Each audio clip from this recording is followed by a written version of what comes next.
Hey, hi! Welcome to Someone Else's Movie, the original podcast where an actor, writer, director, or nebulous industry figure gives a little love to a movie they didn't make.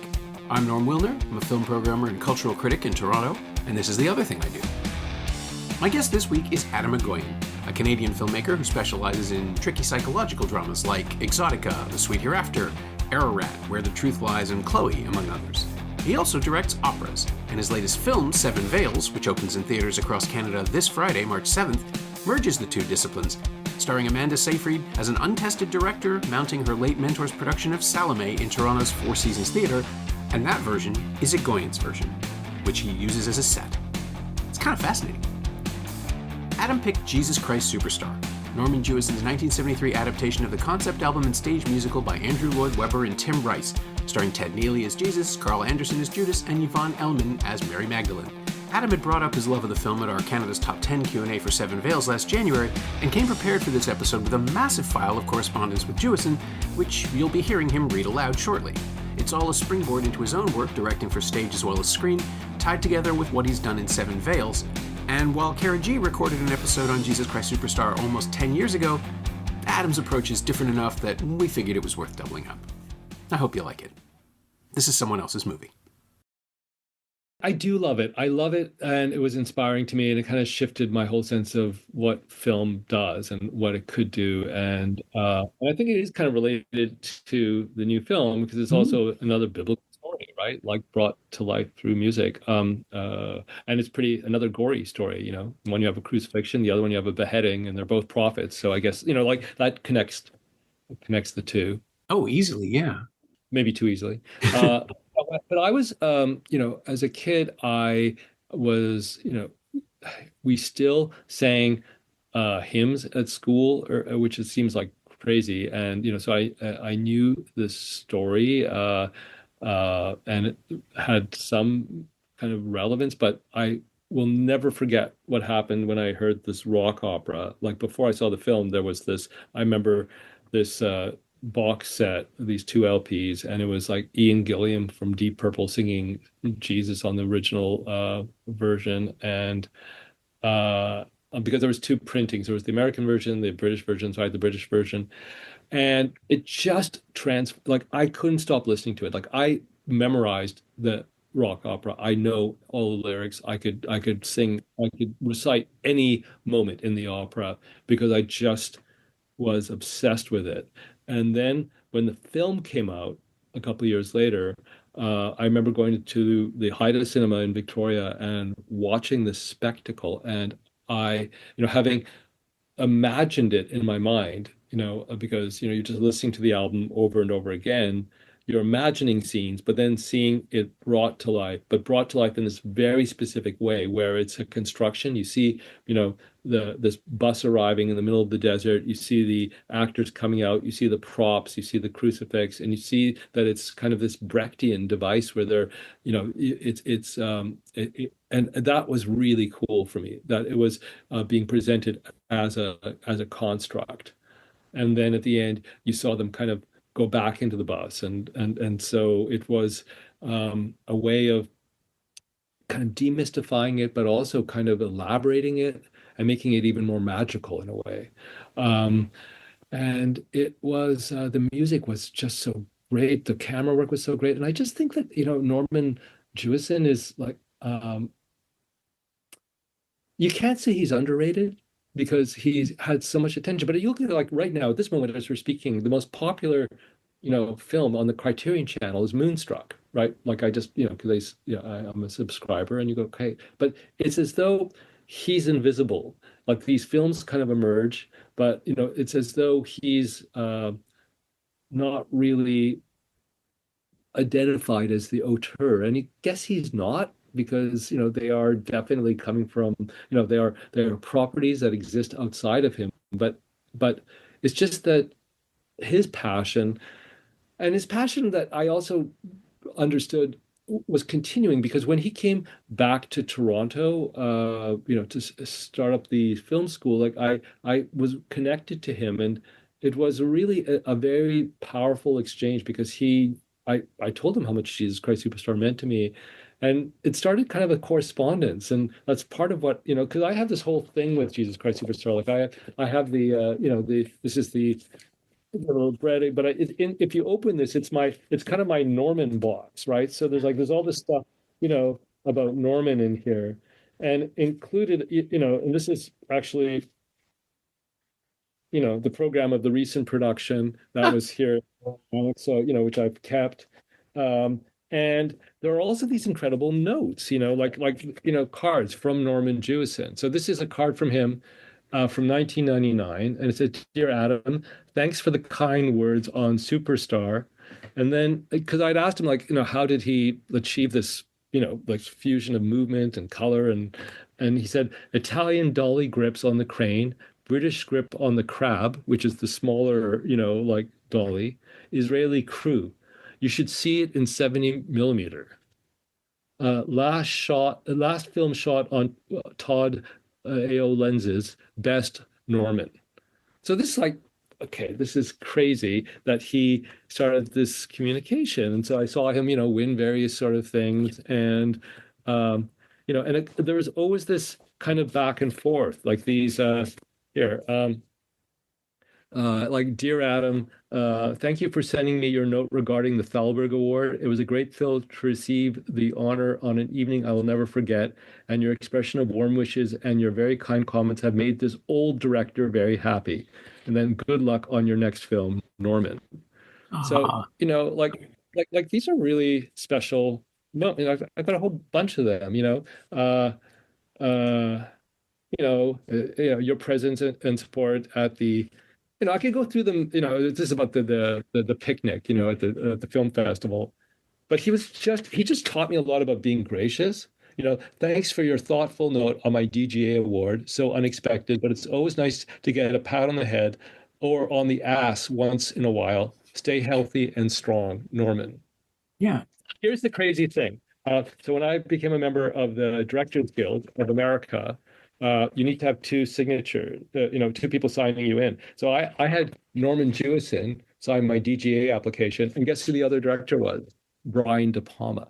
So like, you can't think of two more different directors, but I got them both to vouch for me. That's incredible. I would have figured it was vendors, but yeah, I guess De Palma makes more sense. Yeah, you would think, but I don't even know if he's a member of the DGA. I guess he might be, but and it was because Brian was working with my producing partners at the time on a film, and so he was in my orbit. But I kind of had hung up out with him, and those films were also super important for a very different, like, he's obviously into voyeurism in a big way, and like those films like Dress to Kill and Body Double, and like they were, at a certain time when I, in the 80s and 90s, when I was like just figuring it all out. Like, he just represented something else. And Blowout, like, was a really interesting kind of reinvestigation of the Antonioni film, um, and yeah, I think you could see the influence probably, for good or bad, in a film like Where the Truth Lies, right? There's a lot of De Palma in that sort of. I cannot Um, believe I never made that connection. That that of course, because he would have been the air we were breathing in the early '80s. De Palma, like he oh, for was sure. everywhere. Yeah, but also, like, had this really strong sense of surveillance, right? Like, but Mhm. not in a. It was a more visceral and probably deeply problematic way. But like, he never hesitated to kind of like plunge into that battle. But Norman was a more Canadian, discreet sort of presence, right? Um, I will not continue to bore you with these No, no, various. no. It's great. I was going to say this never happens. We, with one exception, and it was Sarah actually for the her Thin Red Line episode, who had corresponded with Malik. We never have any crossover between the guest and the actual artifact in the film that they brought on. So this is lovely. One of the later notes, and you can see his handwriting is already getting a bit shaky. But this Yeah. is like, it was for his, I think it was must have been his 90th birthday. And "Dear Adam, thank you for taking the time to send me such a heartfelt note on the superstar shot." So basically, I had found this still of him on the set, and I had kind of just wrote, framed it, and wrote to him, "I will hang it in my office and treasure your comments forever." Like, it's really, we are both blessed to be filmmakers. like it kind of makes me cry. Like just sort of like, like okay, so this is just he was a really important presence for me. So and I think that, it was interesting with again, not one of probably my best films, but Where the Tooth Lies, like I screened it for him because it was dealing with live telethon and that era of television, and he felt that, like he that I got that right, like the kind of the glamour of the telethon um, and this idea of setting a murder mystery in the middle of a telethon was he thought that was really cool. Um, but there are these moments. I remember when I was nominated for an Academy Award with Sweet Hereafter, where we were at this party at a major agent's house at the time, and we were. And he was so proud, so excited that a Canadian film had been nominated, and it meant so much for him. And I thought he was more excited than I was at one point, and I just like it was kind of a thrill. It was just all of that time. So I have this huge regret that I got when they opened up the cinema for him at the hotel in Yorkville, I got the timing wrong. So it was in the middle of the festival. So I wasn't there for what might have been his last public appearance, I guess. So, um, yeah, but it was funny, like this Christmas, because if you were in his circle, you got this Christmas gift of the maple syrup, right? That he would send to you in a bag. And this was the first Christmas, obviously, I wasn't going to get that. So I went out for a drink with Bruce McDonald, and we toasted Norman because he has a very strong relationship to him as well. And so it was just a way of, and we said we'd send each other maple syrup from here on in just to remember Norman. I don't mean to get schmaltzy.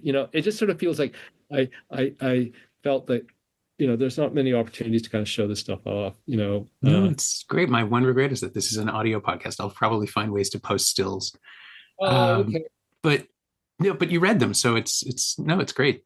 It all comes through. You can imagine the scene. There's this nerdy guy who has like all this paraphernalia about Norman Jewison, and who actually has this also. It's all folded into this kind of version of yeah. It's basically the the It's the libretto. program, isn't it? Or is it No, the no, it's like all the word. But again, I could if there's anyone who ever tested me, I could recite anything in this whole film. well, when we did the Q&A for Seven Veils, you broke out a couple of verses right there, and it was delightful to the crowd. Honestly, that just the sense that, well, I mean, you know what it is, the sense that anybody who makes serious work can have a sense of play, can have a sense of humor. It's always weird to see that reaction in an audience where they're just like they glimpse the real person. That's what I mean. I think If you're not enjoying what you're doing, then it's there's not much point. I mean, like it's like there's so much of it that is so terrifying. With this particular project, the Seven Veils, it was terrifying because I just didn't know if it was going to come together, right? Like I didn't know if because it was so tied into the actual presence of the opera, like as an actual thing happening in Toronto 2 years ago exactly. And so the idea of enjoying that with a film, like bringing that crew, getting the financing in place, making sure that Amanda, the lead actress, was available. Like there was so much pressure, but once it actually was there, it was this incredible like sandbox. Like you got to play and you got to work with all these different people, so that when you're actually shooting, it is such a joyful experience. I find like it's like when you're also in rehearsal, when you're working with the actors, but it's everything around it that becomes very stressful and can become really dark, if something is not going to work, if you're not going to be able to make the film. So I feel like that's one of the things about this movie as well, because it liberated so much in me, like in terms of my imagination, like being able to take this thing that existed in my brain and then suddenly see it on screen, and the glee and the joy that I felt, given the darkness of the story. And you're supposed, it's the story of the crucifixion of Jesus is not certainly something that you would normally associate with lightness, though Monty Python would challenge that actually pretty soon after. That's another one of my favorite movies, like Life of Brian. I could have talked about that as well.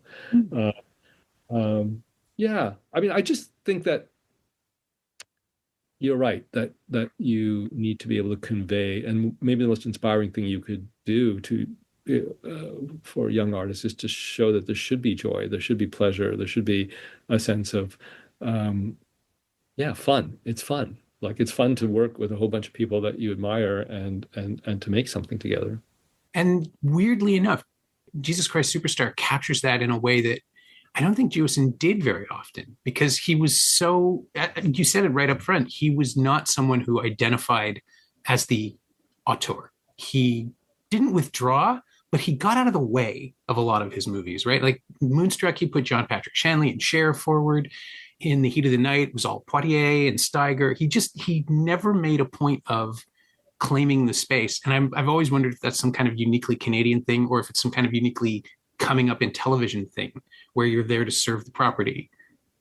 You see, that's fascinating to me because I do know, and I've had this experience both with Norman and also weirdly enough with George Cosmatos. So George Cosmatos settled in Victoria, BC, which is my hometown. And I'll never forget there was this moment where Rambo had just come out, and he was like huge, and it was crazy, like how what a social phenomenon that was. And then I'll never forget also there was this evening where it was the weekend that his film Tombstone had come out, and we were editing Exotica at the time, and our son had just been born, and so he invited us to his palatial place, which is so different from where I grew up in Victoria, and I arrived with Arsene, and our son was young, and he was getting calls from the studio about like how powerfully this film was performing. Like Tombstone was like breaking all sort of weekend box office records, and this as again this is the person who made Rambo, and at one point he sat me down and he said, "How do you get your film into festivals?" And I thought, oh wow, the grass is always greener, right? Like he's like, here's this person enjoying this incredible box office success, but he wanted to have that prestige. He wanted to, and with Norman, knowing how much I loved Jesus Christ Superstar, I'll never forget also, it was a bit heartbreaking. We once had this conversation and he said, do you think you could, get a screening of it in Cannes? And he'd never been to the Cannes Film Festival. And I went, oh, that's like, first of all, I can't because it's not like a phone call I can make to get, a screening of Jesus Christ Superstar. And probably, I don't think he has that status as an auteur in France, right? He just never really, was one of those people that the French critics kind of suddenly focus on. And that I found very interesting, that there was this way that I knew from a really early age that the only way I was going to be able to survive as a filmmaker was if I found some sort of market for what I was doing. And in the 80s, yes, looking at someone like Wim Wenders or looking at these, art house filmmakers, you realize that festivals were super important in order to find that market. Like you needed to, dream that you could take your film on this ride where there would be people not only curating the films, but also then in various territories curating what would make it to a cultural TV station that would allow, a distributor to then maybe give you an advance so they could show it theatrically. And like there was a whole system that was in like it was so marginal compared to the system that someone like Norman was working in, or George Cosmatos would be working in, or Brian De Palma would be working in, for that matter, right? It was just because those filmmakers, and I have to say, as a Canadian, like in the 80s, you were looking at the tax shelter movies and you're going, okay, that's not a model, because the films were really bad, and for the most part there were some exceptions, but also they were importing like these tired old American stars to make these bad formula films that were financed by dentists and limited partnerships, and there were lawyers, and it was just like outside of how you would structure a film. So you went to the arts councils and you got small amounts of money, and you then prayed your film would go to these festivals, and that your career would grow. And I think it was interesting that, as inspired as I was by Jesus Christ Superstar, like I never thought that I would ever make a film like that. Like that seemed outside of my world. Like it just seemed so um, improbable. But then it's interesting that I come back to this new movie, and it's also, like we said at the beginning, kind of semi-jokingly, it is this musical property. It's an opera. It's not a rock opera.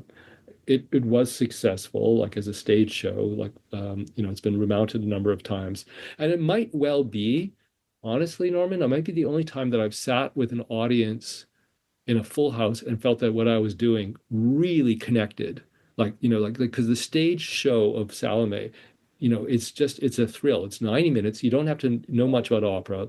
It's not like one of these long drawn out ones, like if I do a Wagner piece or if I do Mozart. It's like it's really intense, and you really feel that it's a thrilling experience for a lot of people. Like it might be very provocative, and people might leave because they get upset about certain parts, but it's you can feel this visceral thing. And I thought that, okay, if I can import that into a movie somehow, that could be exciting. And so maybe that was my Jesus Christ Superstar moment, like where I was taking this popular show and putting it into, and again, framing it in a certain way, though not in the way that Norman does with the bus coming through the desert, but I was able to kind of show you that this is a remount. So you're seeing the bones, and you're seeing the workplace of an opera company. You're seeing these various people, the aspiring singers who are, dreaming of their chance to be on stage. You're seeing the props master who's making the head of John the Baptist and giving us a kind of a vlog on for marketing purposes on how that head is made.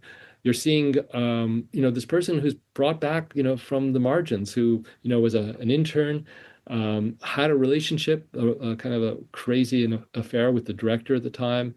He, we gather, took a lot of her ideas, put them into the show, and now that he's passed away, he's bequeathed, made it a bequest, that if it's ever remounted, this person that he had the affair with has to be brought back to remount it.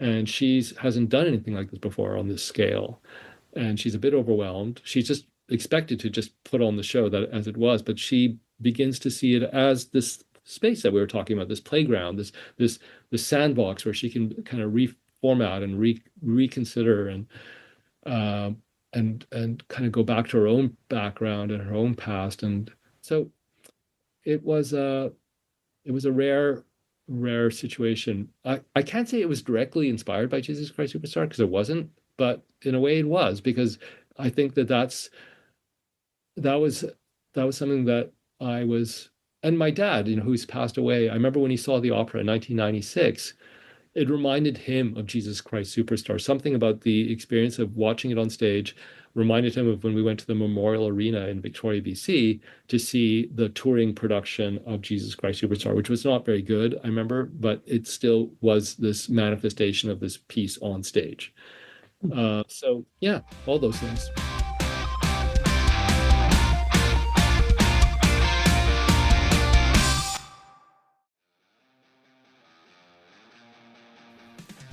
Hey, it's Norm, interrupting my own show to bring you up to speed on Shiny Things, my newsletter about physical media, culture, and the odd streaming project. Last week, I wrote about the new releases of September 5 and Venom: The Last Dance, and Warner's triumphant 4K upgrades of Milos Forman's Amadeus and Francis Lawrence's Constantine.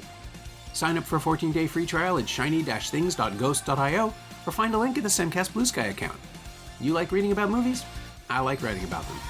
Come check it out.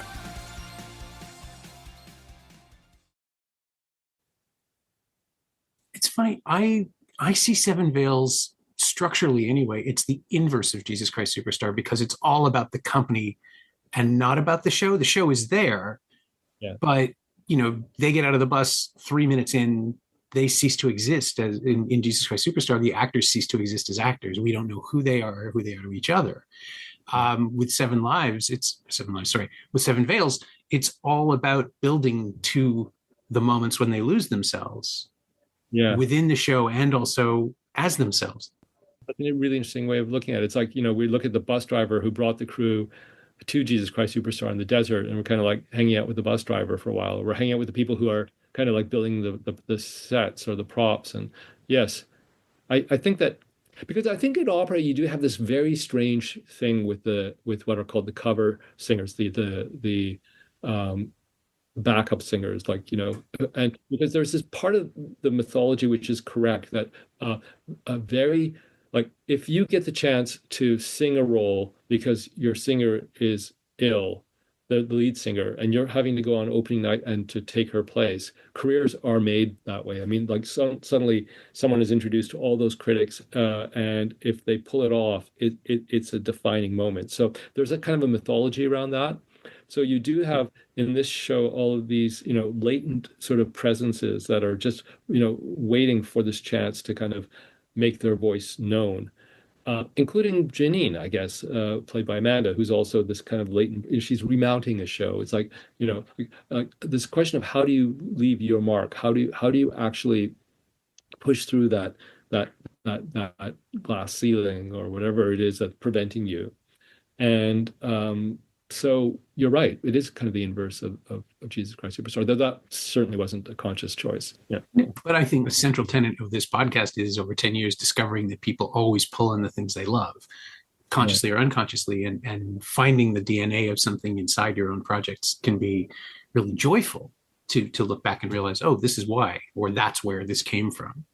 Yeah, and it's dangerous to be too aware of it as you're making it, for sure. Like it's it really, because that becomes paralyzing, and it's actually sort of a would say it's a limitation I have anyhow, is that I tend to get very esoteric in terms of some of the stuff that interests me, and it's a bit dangerous because you want to make sure that that those things are invisible in some ways, that they're not too that they don't feel like a private sort of club that it's only certain people are invited. You want to make sure that, because film is a popular medium, and I've come to understand. Like it's interesting, like when you, because I made some super tiny movies and gone back to making super tiny movies, and it's really about not only is it the decision of the story you want to tell, but also the expectation of who you're going to tell it to. Like so that determines the budget and it determines the scope and the scale of it. But there are certainly like films that I've made that I've made just really like for very few people, and they were made for absolutely nothing. But this was a weird one because I just knew, and it ended up becoming more expensive than I thought. Like I had this fantasy when I was thinking of Seven Veils that, oh, well, we're in rehearsal, we're in the theater, we can kind of do this kind of a fly on the wall approach, and that's how I wrote it. But then we got down to actually putting it together. Okay, that was just a delusion, right? Because it's a union house, and there are all these very specific rules. And if you can't just be filming without permissions, and it just became bigger and bigger and unwieldy in a way.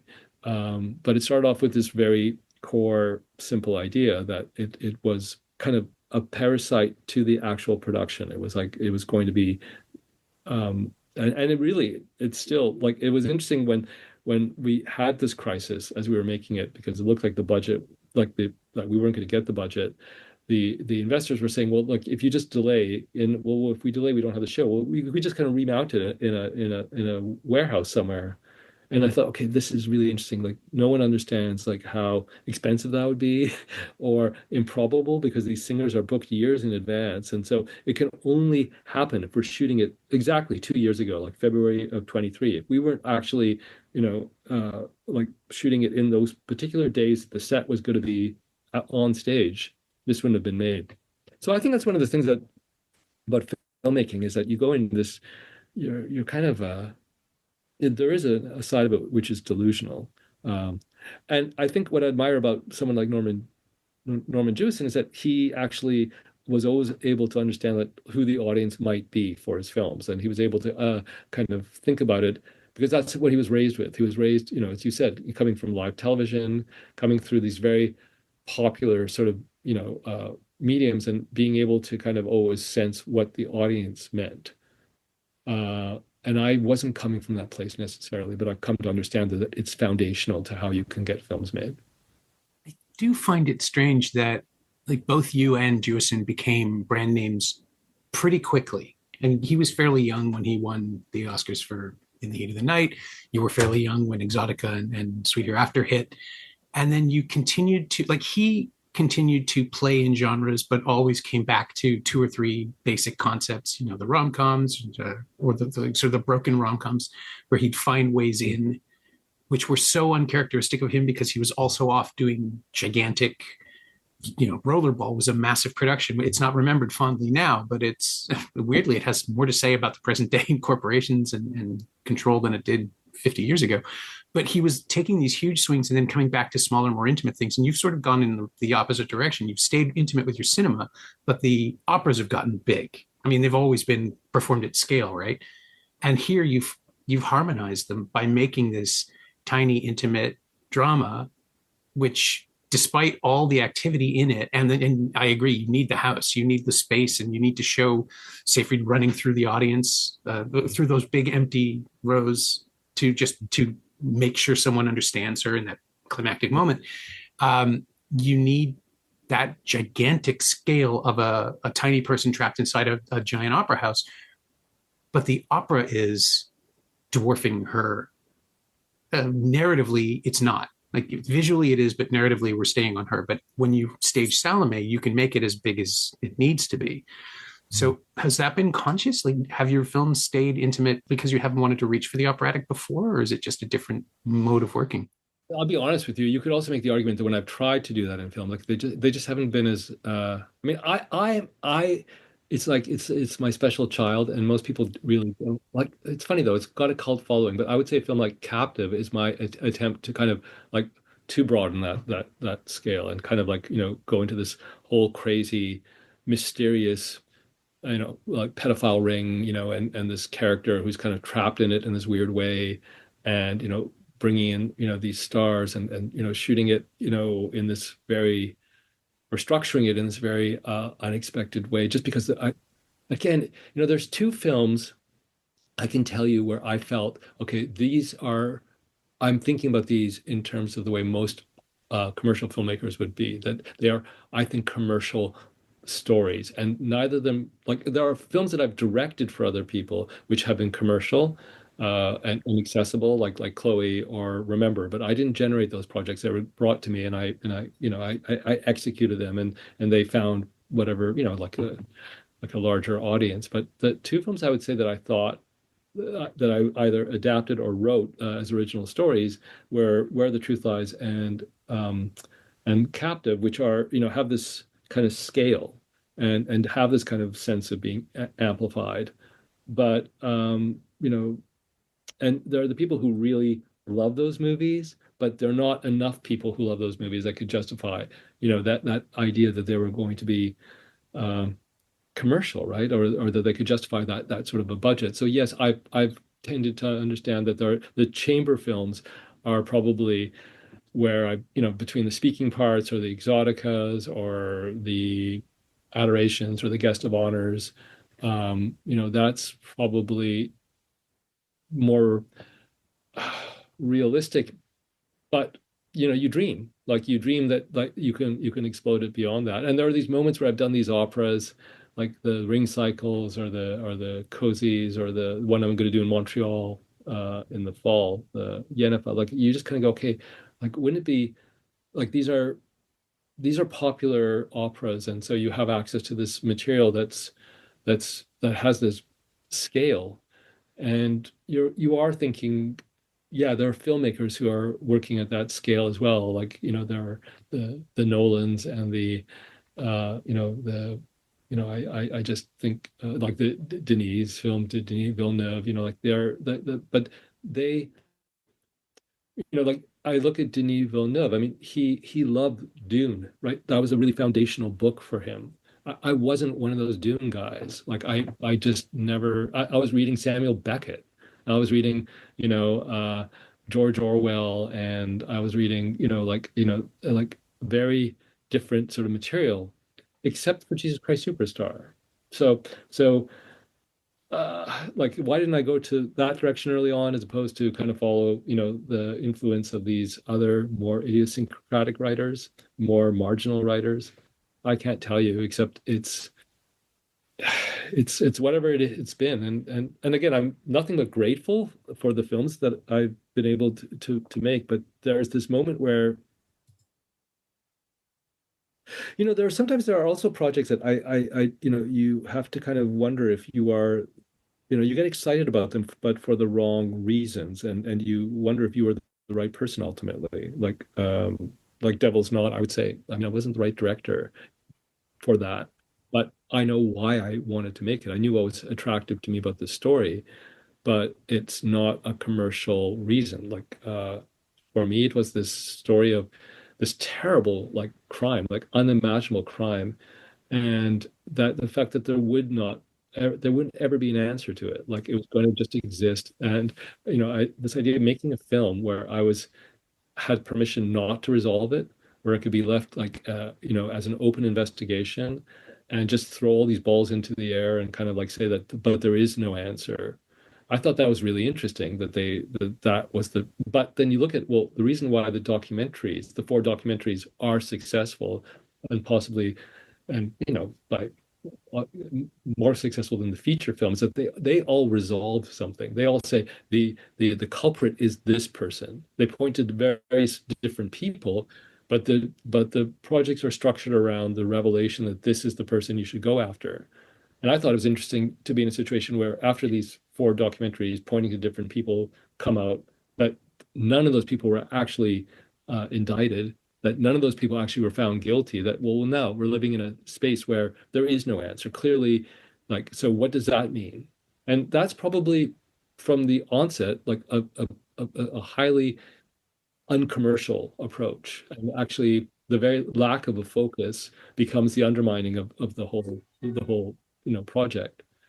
But you don't see those things at the time. You just get excited, and and no one's necessarily telling you, oh, maybe this is the wrong reason to get excited. No one's actually, because the train has left the station, the opportunity is there, and it just begins to find its own momentum. And it's only like in retrospect that you can see these things, I think. Um, and you are just grateful to have had the opportunity to try and see, and if something doesn't work out, you kind of learn from that. And it's an odd thing. But I think in order to do these big projects, you have to feel that you understand what a lot of people are expecting to see. It's as simple as that. You have to see yourself as an absolute fan of that sort of material. You do Lord of the Rings because you loved reading Tolkien. You do Dune because you loved reading,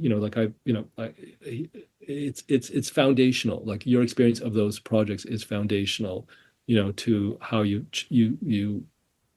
plan your whole career. And for me, it was always more, again, idiosyncratic is one way of putting it, esoteric or more.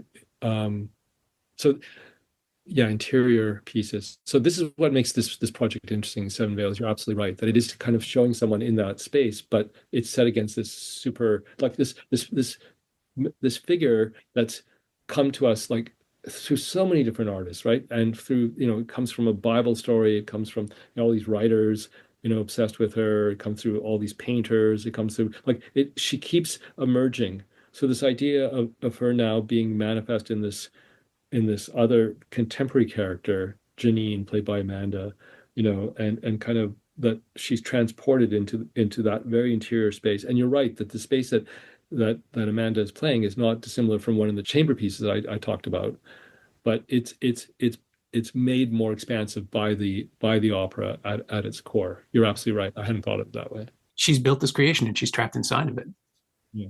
She's certainly trapped inside of it, like, and until she liberates herself at the end by the most discreet piece of direction that she does in the living room of her mother's home, right? Like with, you know, like she does remotely, I won't give it away, but it's a very specific act of desecration, much more subdued than having someone's head lobbed off and kissing the lips. But it is a beheading in a way as well, but Mhm. a much discreet version of that. Yeah.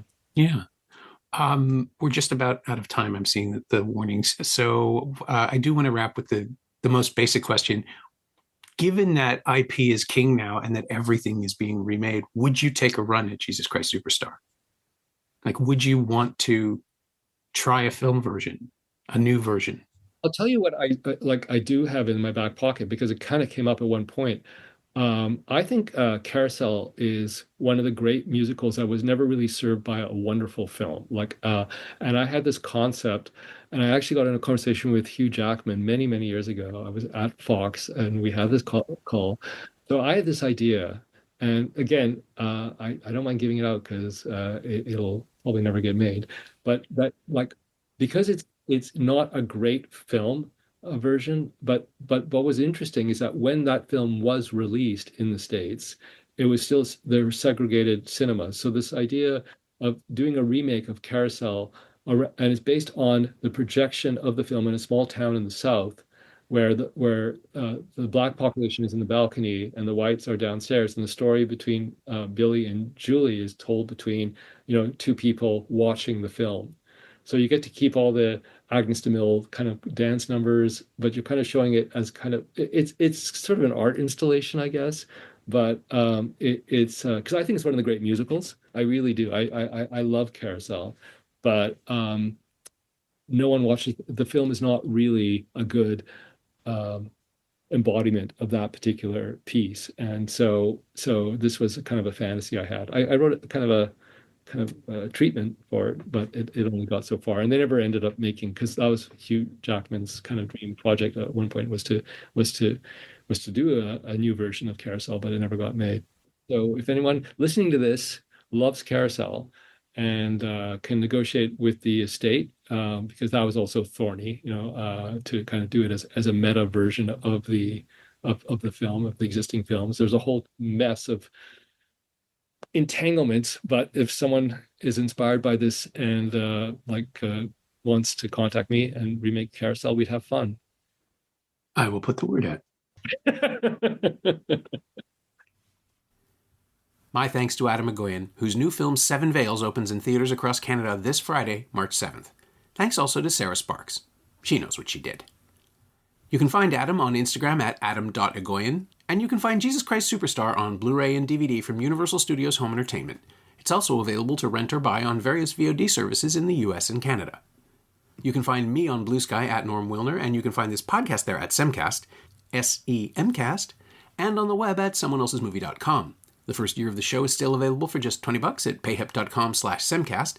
That's the first 52 episodes of Someone Else's Movie, 41 of which aren't currently available anywhere else, and one of which is Kara G's original run at Jesus Christ Superstar.